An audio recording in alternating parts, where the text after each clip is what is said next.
Welcome to Man Does Tech, where I solve the problems you didn't even know you had. You start by opening the electricity provider app and signing in with your registered number or email. This authenticates you. Once logged in, go straight to the bills or account section because that's where identifiers live. Make sure you have a recent paper bill or PDF handy to cross-check visual labels. This reduces mistakes. If the app asks for permissions to access files or SMS for OTP, accept them so you can fetch documents and complete verification without interruption. You now navigate deeper. Tap Account, My Bills, Meter Details, or a similar menu.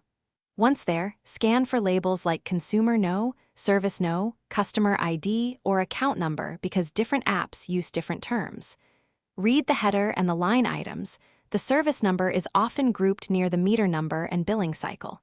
If multiple numbers appear, compare digits with your physical bill's header and meter sticker to confirm which one the app lists as the service identifier. Finally, copy the service number exactly as shown, without adding spaces or dashes unless the app requires them, because form validation is strict. Once done, paste it into Forms or note it for customer service.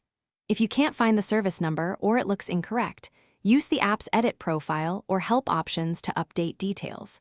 If that fails, contact support and send a clear photo or PDF of your bill and meter reading. This speeds verification and fixes mismatches quickly. Thanks for watching. If you found this helpful, don't forget to like and subscribe.